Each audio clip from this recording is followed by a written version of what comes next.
Alright, I'm on hole number 3 of the Monster Marsh tournament. I'm in Monday's practice round in the rookie division. Let's go to Golf Clash Notebook and check out hole number 3.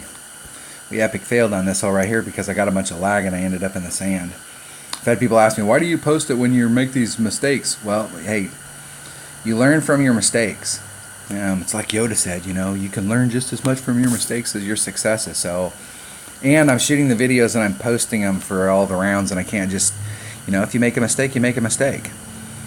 I tend to make less mistakes, not because I'm a better shooter than a lot of people, but I usually I set my shots up in such a way that I don't press the limits. So I tend to always be moving forward, and I tend to stay in the fairway a lot. Alright, my goal is to get into these trees. Okay, I want to get into the shadow of these trees over here so that it straightens up my shot coming into the cup. And I'm going to use a sniper, so I've got a very good ball guide, very accurate club. And you don't need to bring a monster ball here. You can do this with a quasar or a katana. I'm going to use the katana because I want the 3 side spin, and the 3 side spin's helping me on the drive. Because the more I got, the better I can get out into that shadow. I'm going to check my rock versus which one's got more curl. At this point, until my rock gets level 8, my quarterback's got more curl. I'm going to do a quarterback sniper and a katana.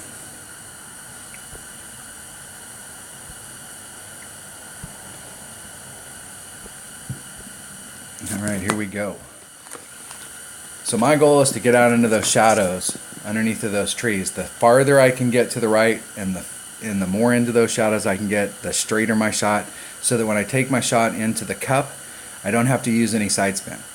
That's my whole goal. I may have to use a little depending on where you're at out there, but the less side spin you use, the better.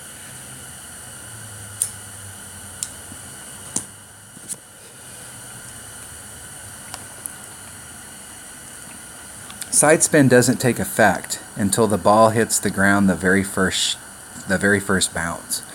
So what happens is if you're on a hill face and there's any kind of slope to it at all and it hits side spin, and let's say in this case the slope went like this and I put on a little bit of left hand side spin, it's hitting on a face that's facing to the left, and then I put side spin on there, it can take an irregular bounce. So if we can take side spin out of a shot, anytime you have a shot, especially think about the par 3s. You have one of those par 3s where you're hitting it straight into the cup and you don't have to put on any side spin, you don't have to put any curl, it's just a little teeny bit of backspin, a little teeny bit of top spin. Your chances of making a hole-in-one are really high. But when you have to start adding in side spin and all this other stuff, then those are variables that you have to account for, and hopefully that person won't forfeit. So I want to be over here, and you can see where it curls down. So I want my blue ring to be right on the edge of where it's curling down. I'm going to put on about 4 topspin. I don't think I need, I might be able to use all my topspin. Side spin's more important here, so let's do 4 and as much as we can get. 2.7, 100% accurate club, so 2.7 rings. Maximum curl. And I hit it like 70 rings great to the right or left.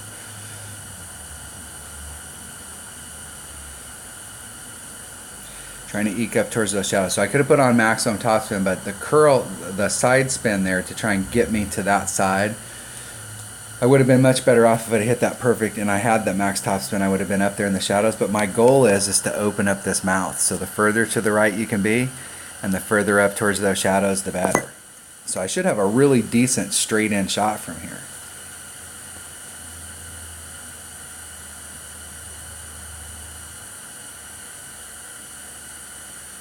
I'm not sure why my opponent is putting on right hand curl onto a shot that they want to go to the left.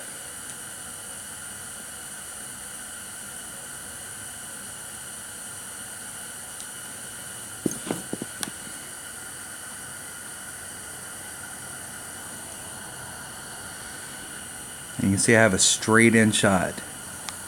I'm going to my blue ring up. Where's my max club? There's max. I'm going to use a max number even though I'm in mid club. My notes were very specific about that. So very little side spin.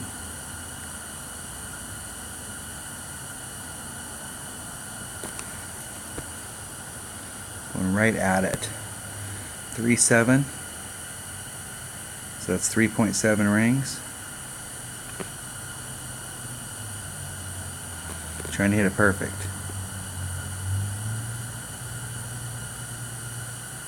Yeah, and I hit it like 2 rings great to the right. I'm still getting a little lag. My battery's low. You know, I'm shooting videos and uploading videos at the same time. The speed there I like. It's pretty decent speed. Maybe coming in just a little too fast as far as distance. So I need to put on just a little teeny bit more backspin. That's goal number 1 whenever I shoot these shots coming in like that, is always figure out the speed first. Distance is key.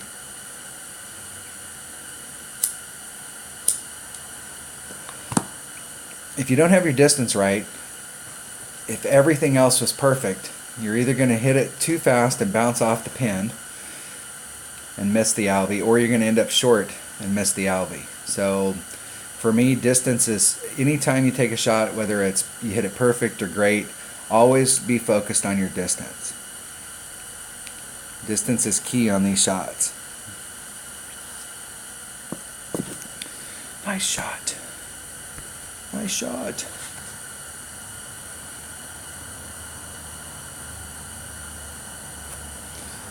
I'm going to forfeit. I do not want to qualify today. So I'm trying to keep my score low so that if I get on one of those holes and I do pick up one of those albies or one of those eagles, I'm not messing my score up.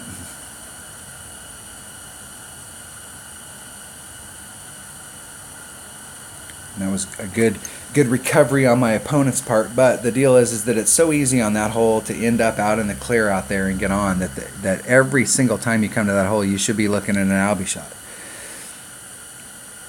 And you need to consider it if you're in the sand over there. It's easy to end up in the sand when you have super low developed clubs, because most people will come to this hole if they've got lower developed clubs with an extra mile because they think distance. You can shoot this with a level 3 QB. Okay, it's got plenty of distance down here. It's a layup shot with your extra mile. Your extra miles, I mean, if you brought a big enough ball, you can almost hit over here on the other side. So if you're just shooting with like a mortal ball, let's say a quasar, and you're out in this area with your extra mile is pointing out towards the sand, and an extra mile doesn't have a lot of curl. So sometimes you will float right up against this, and if you hit it great to the left, you'll end up in the sand. But this is a pure layup shot. So this is a hole where you'd want to bring your rocket, or if you've got a lower developed QB, because you're just laying up. And those clubs have, especially the QB, it's got curl. So you can bring the ball, and you've got this huge fairway over here. I don't even think about the sand being in play, because I'm always out in this area trying to get towards this shadow. So, you know, if you've got lower developed stuff but you've got a QB in your bag, quit being married to your extra mile and use your accurate stuff that's got better control of the ball, and you can make that ball do different things. You can't do the curl stuff with your extra mile when it's lower developed, but you can with a lower developed QB. So use your QB here. It's more than enough club. Even with a quasar, it's more than enough club. And it's got tons of curl, so you can get the ball to come out into this area. You should never end up in the sand on this hole, ever. All right, that was hole number 3 of the Monster Marsh tournament and Monday's practice round of the Rookie Division. Thanks for watching.